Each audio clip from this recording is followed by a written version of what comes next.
bienvenue sur mon vlog, le vlog d'Alexandra sur l'écologie et l'urbanisme. Aujourd'hui on continue avec notre série sur les déchets et on va aborder la technique du compost bokashi, qui est une technique de compostage qui est particulièrement utile pour les gens qui vivent en appartement et qui n'ont pas de balcon. À travers cette vidéo, je te raconterai un petit peu mon cheminement avec le compost en appart et pourquoi j'ai choisi la technique du bokashi. Je te montrerai comment ça marche et j'espère que ça donnera envie d'essayer. Il y a un an de cela, j'avais vraiment envie de me mettre dans la démarche zéro déchet, voir comment est-ce que je pouvais changer un petit peu mes habitudes de consommation. Et ça a commencé déjà par mon désir d'éradiquer les plastiques chez moi. Donc j'ai commencé par tout ce qui était shampoing solide, savon, voilà, enlever tous les plastiques. Et en ce faisant, je suis tombée sur un webinaire sur le zéro déchet. Donc voilà, j'ai écouté, j'ai essayé d'apprendre un petit peu plus. Et c'est vrai que lors du webinaire, je me suis rendu compte que 30% des déchets dans nos poubelles, c'est en fait tout simplement de la bouffe. Du coup, c'est dommage de mettre ça à la poubelle, et alors que ça va être brûlé dans un incinérateur, alors que ça peut servir à beaucoup de choses. Donc une fois qu'on prend conscience que nos déchets, ce sont de la ressource peut être utilisée pour nourrir la terre et pour toute forme d'agriculture, du coup, ça change un petit peu notre attitude par rapport à gérer et jeter nos déchets. Donc dans ma démarche, je me suis dit, ok, j'ai envie de réduire mes déchets. Le plus gros, c'est de la bouffe.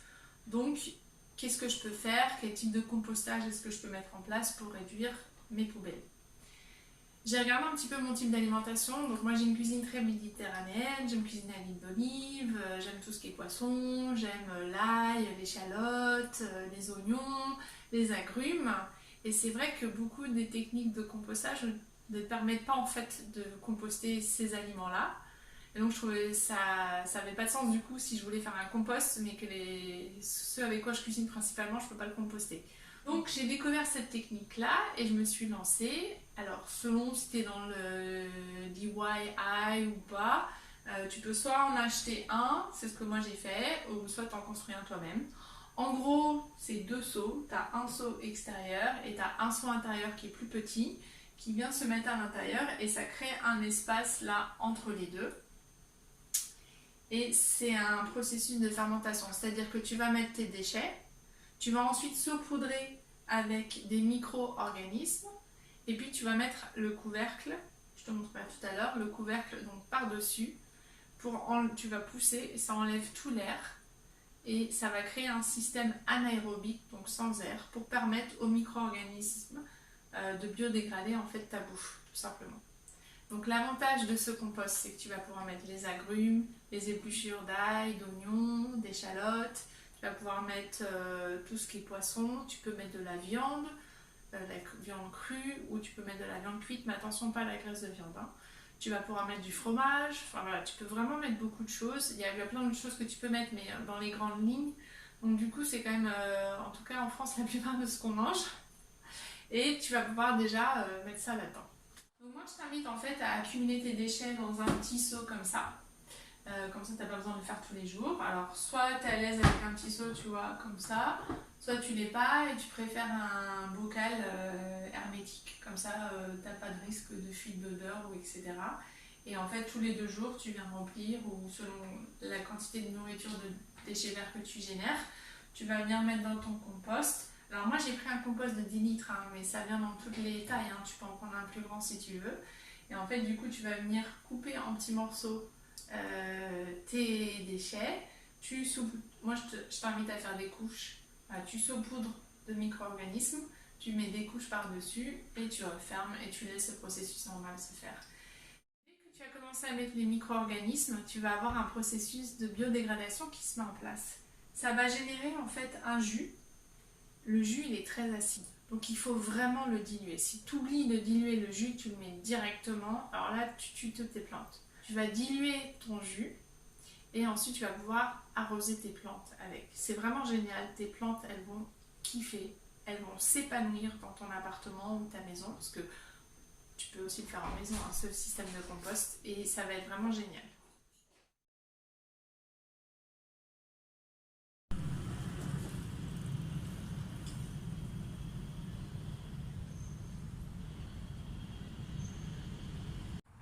Donc je sais pas si tu peux voir avec le petit relief, mais en fait on a creusé une petite tranchée à peu près 10 cm de profondeur dans lequel on va mettre le pré-compost bokashi.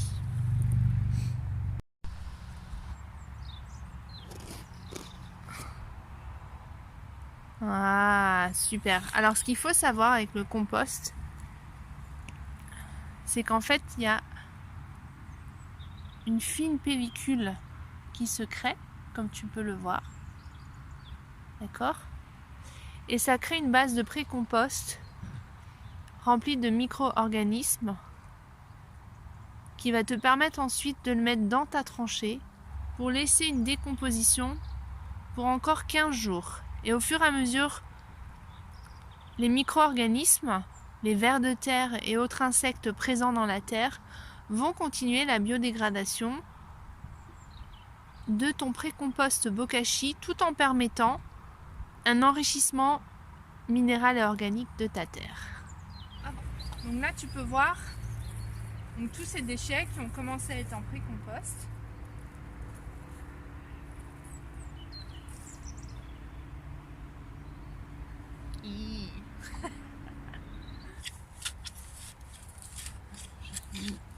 Peut-être un peu beaucoup sur la même tranche.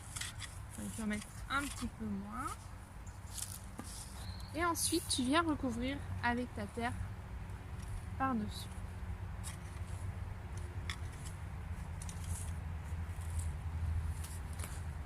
Donc comme tu peux voir, là on avait encore des détritus de carottes, tu vois, des détritus d'oignons. Et nous reviendrons un peu d'œufs. Et on va revenir d'ici 15 jours. Et tu verras que grâce à l'action des vers de terre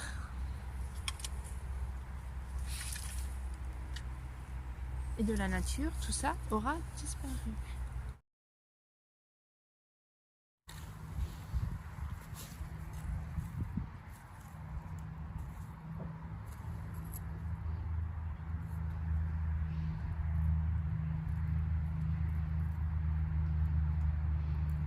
Ce qui est vraiment génial avec cette technique, c'est que j'ai pu créer un système en fait de réseau de gens qui ont envie de mon pré-compost. Et du coup, des fois, j'ai des appels. Alors, quand est-ce que tu auras ton pré-compost prêt? J'en ai besoin pour ma terre. Donc, ça te permet de connaître les gens de ton quartier qui ont soit un jardin partagé ou qui ont besoin de nourrir leur terre, qui veulent voilà, utiliser ce système-là. Et du coup, tu peux créer des liens. C'est très sympa aussi. C'est un drôle à te raconter. En fait, je suis partie en week-end et je sais pas comment j'ai fait mon compte, mais j'ai oublié de fermer la porte du frigo. Et je suis rentrée et juste avant de partir, j'avais acheté une énorme tranche de pastèque, grosse comme ça. Et en plus, j'ai oublié de la prendre en partant en week-end. Et quand je suis rentrée, elle était foutue, elle était immangeable. Donc j'étais dégoûtée le dimanche soir de me retrouver avec une tranche de pastèque perdue. Donc je me dis, oh bah tiens, je vais la couper, c'est génial, comme ça pas de gaspillage, je la mets dans le compost bokashi, c'est vraiment super. Sauf que j'ai pas pensé que la pastèque c'est plein d'eau. Donc très fière de moi, je coupe ma pastèque, je saupoudre de micro-organismes, je suis super contente de ma petite histoire. Quelques jours plus tard, je sens que le compost en fait il est lourd et qu'il était plein d'eau. Et je regarde en fait la pastèque avait généré tellement d'eau que l'eau est complètement remontée, ça a ruiné mon compost. Parce qu'une des choses du compost bokashi, c'est que tu peux pas avoir de liquide dedans, donc pas de jus de fruits, pas d'huile, pas d'eau. Alors si tu coupes des tomates, c'est pas grave. L'eau des tomates, c'est pas ça qui va faire.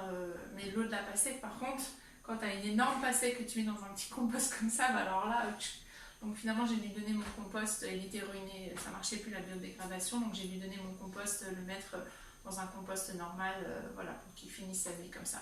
C'est une des choses que tu peux faire d'ailleurs, de l'utiliser comme source, comme ressource pour nourrir la terre, mais tu peux aussi l'utiliser pour le mettre tout simplement sur un compost si tu le souhaites.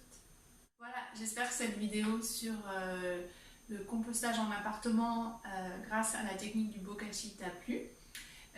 N'hésite pas à partager ton expérience avec le compostage en appart et laisser des commentaires sous la vidéo et t'abonner à ma chaîne YouTube si tu as envie de voir plus de vidéos sur l'écologie et l'urbanisme. À la prochaine!